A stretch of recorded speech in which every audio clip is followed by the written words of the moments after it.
Hola, yo soy Klaus y me invitaron para hacer algunas consideraciones sobre qué es moderar procesos conversacionales grupales. Déjenme comenzar con una reflexión un poco más abstracta. Si yo les pregunto qué es lo que más hacen a lo largo de cualquier día, después de un tiempo llegaremos a la conclusión que lo que más hacen es conversar. Puede ser la conversación directa con otras personas que están ahí, ahora en los tiempos del COVID cada vez menos. Pueden ser conversaciones por las vías electrónicas, por Zoom, por Skype, todo lo que existe. O también pueden ser desfasadas, desfasadas en el sentido de asincrónicas, email por ejemplo, o si quieren mandar una carta también, ¿no? En todo caso, lo que más hacemos el día entero es conversar. Y si no estamos conversando con terceros, estamos conversando con nosotros mismos. Tenemos nuestras conversas internas, que son súper interesantes y que normalmente lo escuchamos, pero ese otro capítulo que no vamos a entrar en ese momento. La pregunta que yo les hago es, ¿dónde aprendimos a conversar? La respuesta, como no me la pueden dar así en vivo y directo, que normalmente recibimos en los cursos que damos es, lo aprendimos en la calle, lo aprendimos con los amigos, lo aprendimos en la familia. Eh, es interesante notar que aquello que más hacemos el día entero no es parte de nuestra educación formal. Ustedes tuvieron clases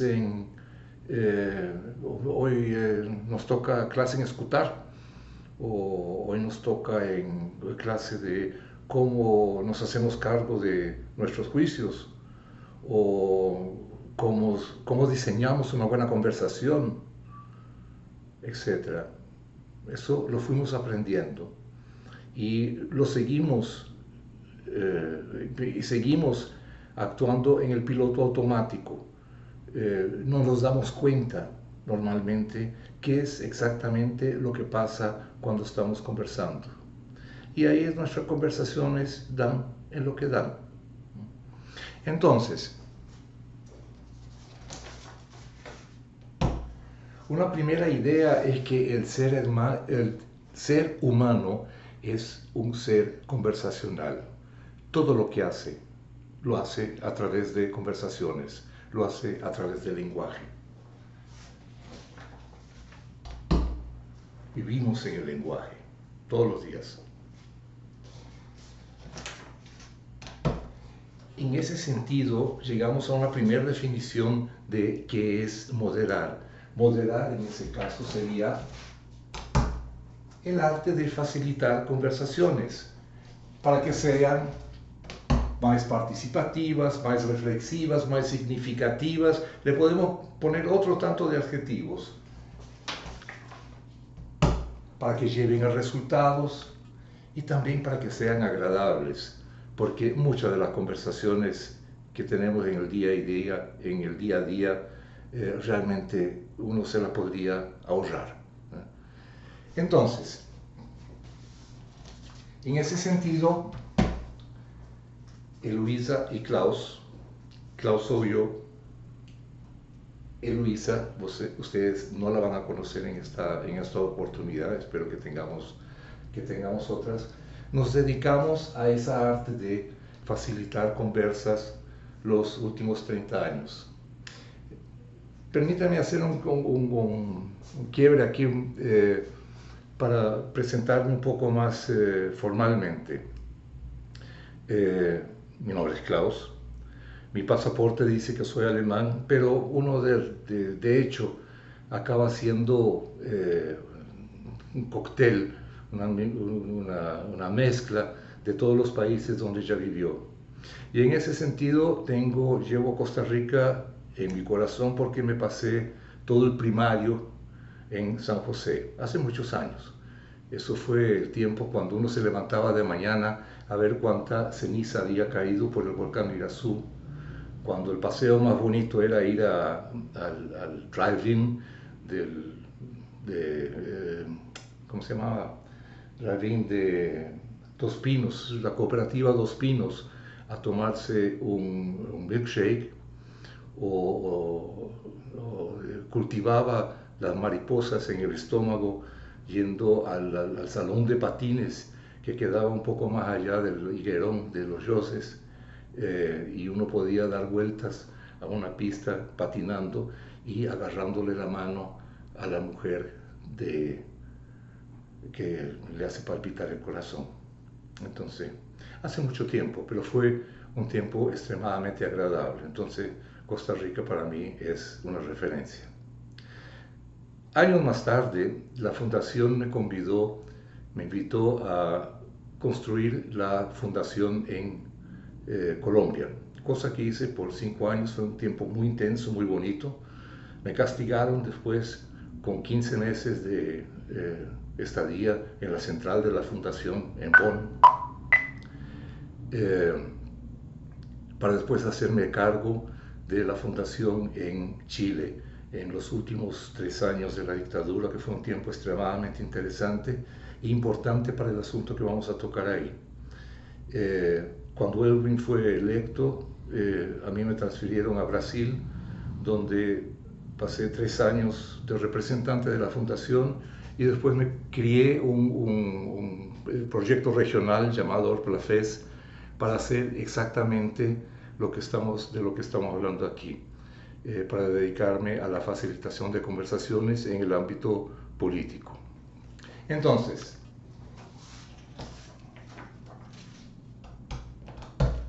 vamos al contexto inicial. El contexto inicial, estamos al final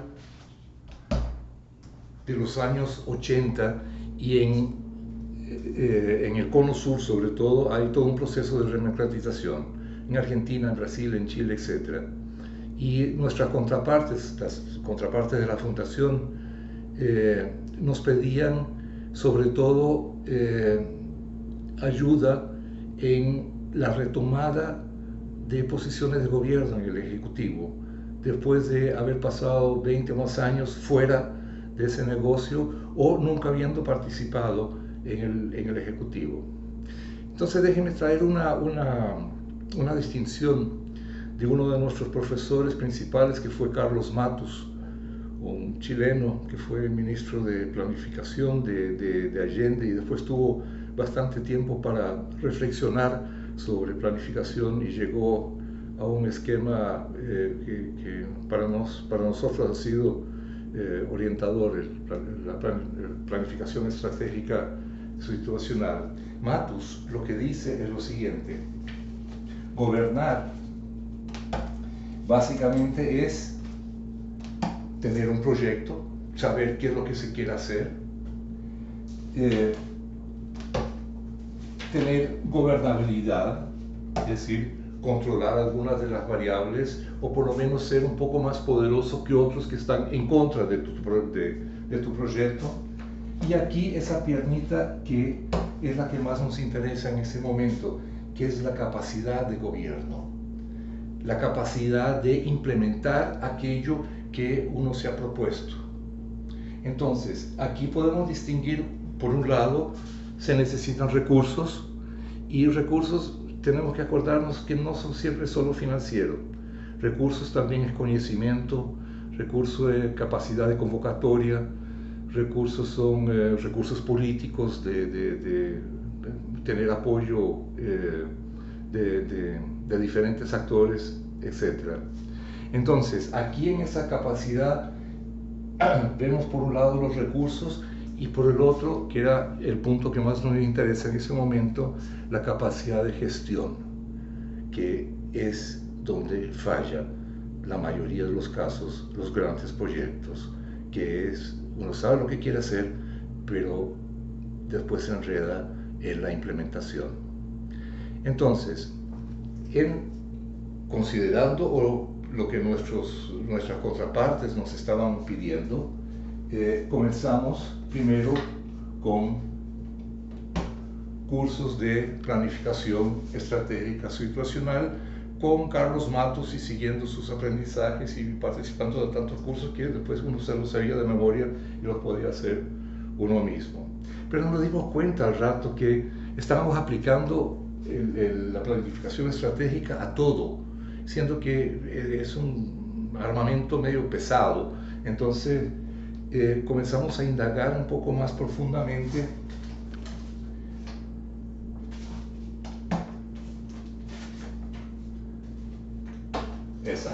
en las metodologías de moderación. Es ahí donde entra Metaplan. De hecho, Metaplan entra de contrabando por el lado del SOP, de planificación por objetivos, muy utilizado en la cooperación internacional alemana. Entonces, planificación estratégica por un lado importante, pero también la capacidad de crear hilos conductores de discusión y facilitar hilos conductores de moderación para todos los otros temas que necesariamente había que discutir para idear y implementar las políticas que se quería hacer. Ahí entra un tercer elemento que para nosotros es súper importante, es básico, es la plataforma encima de la cual trabajamos. También tiene que ver con un grupo de chilenos que conocimos en ese tiempo. Tal vez ustedes conozcan más a Humberto Maturana, Fernando Flores, Rafael Echeverría, Julio Laya, todo un grupo de personas que estaban trabajando encima de una cosa que se llama, una propuesta que se llama la ontología del lenguaje. Hay mucha filosofía la que tiene ahí adentro, pero básicamente lo que postula la ontología es que exactamente el ser humano es un ser fundamentalmente conversacional. Entonces tenemos que sacar tenemos que darnos cuenta, traer a conciencia qué es lo que pasa cuando uno habla, cuando uno dialoga, cuando uno está en comunicación con otras personas. Ontología del lenguaje significa la explicación del ser humano a partir del lenguaje, desde esa óptica. Para nosotros no era curso de filosofía, sino que instrumento específico para hacernos cargo de los problemas que surgían en la comunicación interna, en los grupos, en los gobiernos con los cuales estábamos trabajando. Entonces, eso es el conjunto de conocimientos con los cuales primero trabajamos como Orplafes, como esa organización regional de la Fundación, y a partir del año 2000 que nos independizamos, Eloísa y yo continuamos en esa misma base, ya sin la Fundación por atrás y dándonos cuenta que no necesitábamos del dinero de la Fundación como para participar de esa manera en la vida política. Y ahí trabajamos con dos focos. Uno es la facilitación de procesos institucionales. Por ejemplo,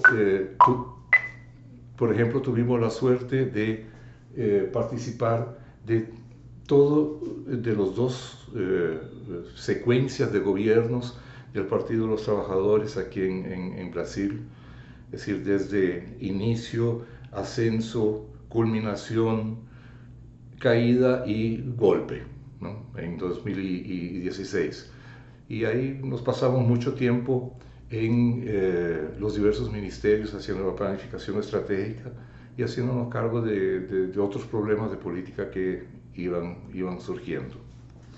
Y tenemos el lado de la formación, que es muy importante para nosotros, dejar un legado. Y con relación a esa formación hay un aspecto que me gustaría resaltar. Nuestro principal curso es un curso de 3 meses, 11 días presenciales y un montón de tareas. Lo dimos por primera vez en 1994. De allá hasta acá sucedió toda una revolución de tecnología de información. Y lo interesante es notar que ese curso continúa teniendo vigencia y es más, tiene cada día más vigencia y sobre todo con personas sub 30, es decir, con personal más jóvenes que están un poco hartos y agobiados por por la falta de capacidad conversacional existente en este momento, eh, donde todo está en multitasking, haciendo 20 cosas al mismo tiempo. Las conversaciones muchas veces se reducen a emoticons, cariñas, sonrisas y cosas por el estilo, eh, siendo que falta profundidad, falta realmente entrar en los asuntos y tener conversaciones más sustanciales. Entonces, aún con toda esa revolución que sucedió, continúa siendo interesante ese curso sobre competencias conversacionales hoy en día, o es decir, renueva el interés en esos cursos. Vamos un poco a la parte de contenido, es decir, en qué consiste entonces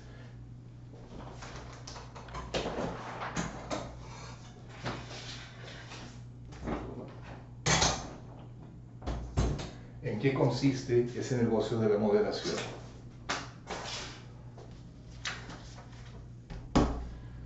Las principales competencias. Tenemos un primer plano que es el diseño de la conversación. Uno muchas veces entra a deriva en las conversaciones, no necesita entrar a deriva.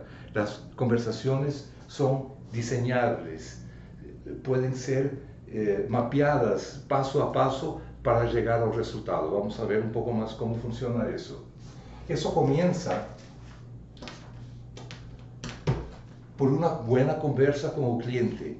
¿Qué es lo que quiere la persona que nos está pidiendo esa moderación?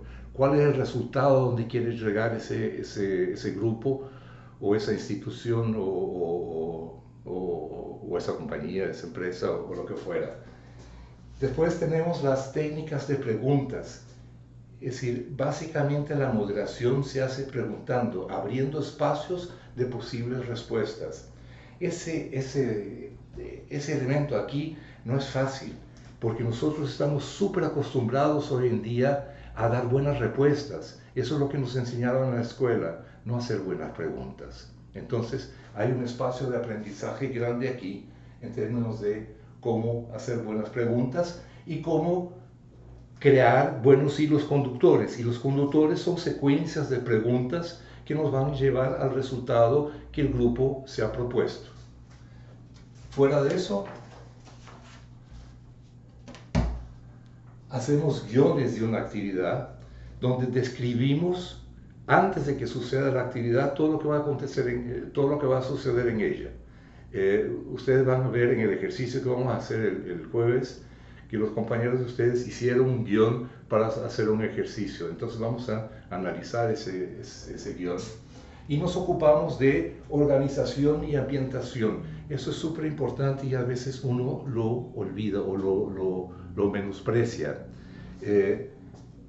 La organización, la forma como uno es invitado y la forma que uno es recibido para una reunión inciden profundamente en la emocionalidad de las personas. Y esa emocionalidad va a ser importante en el momento que uno quiera hacer la moderación.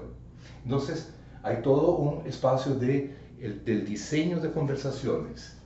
Un segundo espacio es el espacio de la facilitación, de la moderación propiamente tal. Y aquí podemos distinguir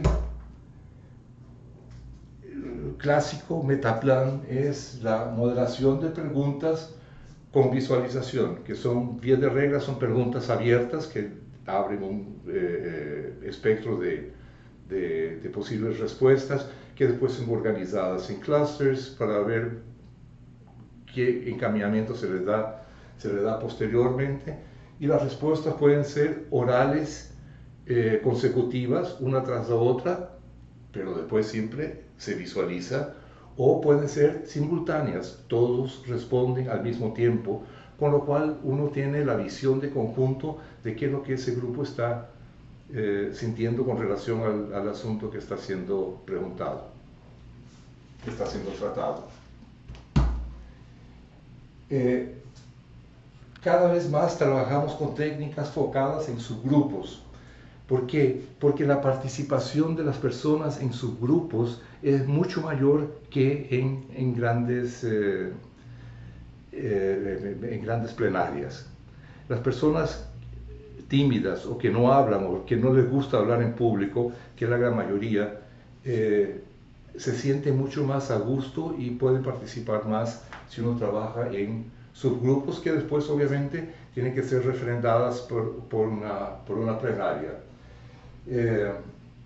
Hoy en día se habla mucho del hosting, que ahí el papel del moderador es menor que la moderación clásica, en el sentido que el moderador cría un espacio, pero el grupo tiene que se autogestionar posteriormente.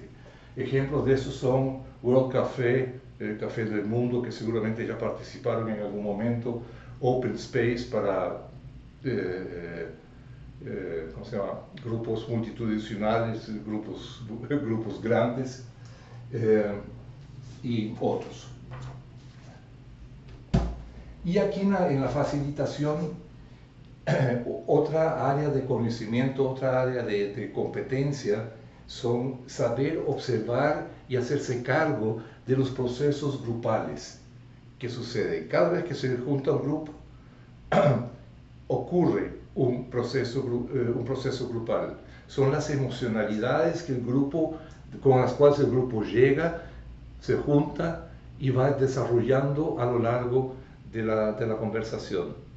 Y una conversación sabemos que necesita de una emocionalidad alta, positiva, si quiere llegar a resultados buenos. Entonces hay que evitar que la emocionalidad se caiga por debajo de ciertos límites, donde va a obnubilar las respuestas. Entonces uno tiene que saber que los procesos grupales pasan por ciertas fases, siempre vamos a tener ciertos papeles que se van a repetir, hay técnicas para hacerse cargo para encaminar conflictos, por ejemplo, etc. Aquí no podemos aprofundar mucho en ese momento porque es una visión general. Y por último, están las competencias conversacionales. Esa es la parte que muchas veces se olvida uno. Quien hace la moderación tiene que saber bastante de eso que hablamos aquí, de la ontología del lenguaje. Es decir, para comenzar, y tal vez ese sea el punto principal, reside en el arte de escuchar, saber escuchar de forma empática, saber escuchar a partir de la diferencia, de que el otro ser es diferente y entenderlo dentro de su lógica y no desde la lógica nuestra.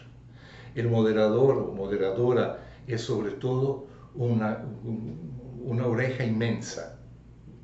Tiene que escuchar profundamente todo lo que está sucediendo en el grupo y lo que el grupo le está diciendo, tanto en palabras cuanto en emocionalidades, gestos, corporalidades, todo el tiempo. Eso es la gestión de emocionalidades, si quieren verlo así. En segunda instancia, atentar, es decir, primero darse cuenta cada persona, cada moderador o moderadora mismo, y después ayudar a los grupos a darse cuenta sobre qué son juicios. El ser humano es una máquina de hacer juicios todo el tiempo, y los juicios que vamos teniendo son los que condicionan las acciones que hacemos después, pero no les prestamos atención. Eso ¿cómo se llama? Los juicios se van formando y se van reproduciendo en las conversaciones internas a las cuales normalmente no prestamos atención, pero sí condicionan a nuestros trabajos. Entonces tenemos que entender cómo funciona ese mecanismo dentro de nosotros mismos para poder trabajar ese asunto con los que están participando en el grupo. También cómo se lida responsablemente con compromisos. Eso es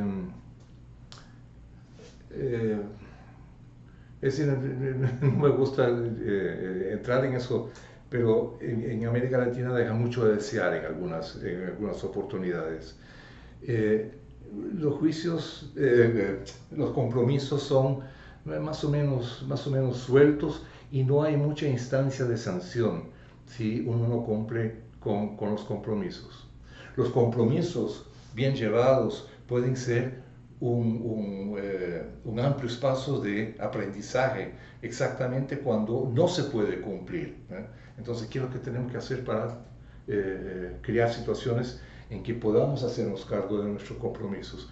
Pero muchas veces eso se queda más o menos en las conversas de justificativa. Fíjese usted que bla, bla, bla, bla, bla, pero solución, salida que sea buena, nada. Y no por último, reconocer y hacerse cargo de las emocionalidades. Ya hablamos un momento sobre eso. Las emocionalidades están constantemente presentes y van condicionando, están en un piloto automático también y van condicionando la forma en que nos relacionamos y lo que hacemos.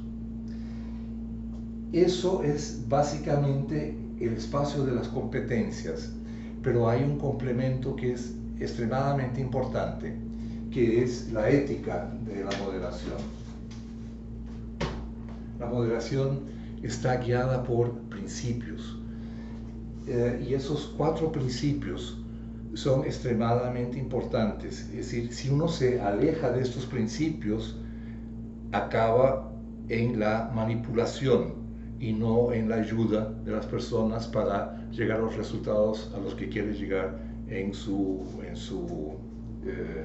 discusiones. El primero es el fomento a la participación. Por ejemplo, haciendo una pregunta con respuesta en tarjeta simultánea. Ahí todos responden, por lo menos inicialmente dicen algo sobre aquello que está siendo preguntado. O ya hablamos que en grupos menores la participación tiende a ser mayor de que en grupos grandes, que en plenarias. Entonces, la moderación es el fomento de la participación. Queremos ayudar a todas las personas a traer lo mejor de sí para participar de ese proceso. En segunda instancia, tenemos la transparencia. La transparencia significa que todo el mundo tiene que saber en todo momento qué está sucediendo. No puede haber la sensación o la realidad de que hay cartas en la manga, que hay una diferencia entre lo que se habla y lo que se piensa. La transparencia es básica, fundamental para la creación de la confianza. Y sin confianza, usted seguramente ya tiene la experiencia que cuando en un grupo no hay confianza, cuando no está claro cuál es el juego que se está jugando, tampoco va a haber una buena conversación. También el foco de la moderación o de la facilitación está en el aprendizaje grupal. Eso significa, en términos prácticos, que el moderador se ocupa del qué, del cómo discutir, haciendo buenas preguntas, creando buenos hilos conductores. No se mete en el tema, porque se supone que las respuestas están en el grupo, que el grupo tiene la capacidad, tiene el conocimiento para ir creando las respuestas a las preguntas que están siendo feitas para llegar a los resultados que se quieren. Es el grupo que tiene que llegar a esas respuestas, no es el moderador. Si el moderador dice, es por aquí, entonces ya se acabó el aprendizaje, no hay aprendizaje por parte del grupo. Entonces, el principio del aprendizaje grupal. Y no, por último, la igualdad y el respeto a la diferencia. Por suerte, somos todos diferentes. Sería súper aburrido si todos fuésemos iguales, si todos fuésemos hinchas del Saprissa, por ejemplo. Se acabaría cualquier discusión porque no habría otros. Entonces, en un proceso grupal, durante el proceso grupal, todas las personas son tratadas con el mismo cuidado y con el mismo cariño. Hay una igualdad entre el jefe y cualquier otra persona que fue invitada. Obviamente después el jefe va a seguir siendo jefe, entonces uno tiene que sacar las consecuencias, pero para el moderador el trato que le da a uno es exactamente el trato que le tiene que dar al otro. Nótese aquí que aquí hay dos espacios. Un espacio es el espacio de la acción. Aquí está nuestra caja de herramientas. Entonces son acciones que uno puede aprender y va aumentando su capacidad de hacer procesos de facilitación o de moderación. Aquí en esa columna el aprendizaje es otro, es un aprendizaje más profundo. El foco aquí no está en la acción, el foco aquí está en la persona. Esta columna nos hace cambiar como persona. Somos diferentes después de haber aprendido a escuchar de una forma más empática o de saber hacernos cargo de nuestros juicios. Lo que cambió no es la caja de herramientas, lo que cambió es quien usa la caja de herramientas, la persona. Bueno, y no por último, y eso es importante también en el contexto, es decir, es importante en general y en el contexto de la fundación en específico, yo voy a decir que la moderación es un acto de política. La moderación no es técnica, la moderación no es inocente, es un acto de política, es la posibilidad de vivir en el espacio chico una democracia plena, lo que debería ser la democracia en el espacio grande. Entonces, es moderar, facilitar, introducir esas técnicas de una forma más consistente en las instituciones o en los grupos, hace que esos grupos cambien y cambian en el sentido de vivir de una forma más plena la democracia. Es bueno que quien contrate ustedes sepa en qué se está metiendo, porque una vez que suelta el aladino de la lámpara, es muy difícil hacerlo entrar de nuevo a la lámpara, y ahí crea, en vez de una institución mejor, crea mucha frustración. Bueno, tendremos posibilidad de profundizarnos un poco en esa discusión, entiendo que el jueves por la tarde, y de hacer una pequeña práctica también en ese sentido. Entonces, hasta ese momento, un abrazo a todos ustedes desde Sao Paulo. Adiós.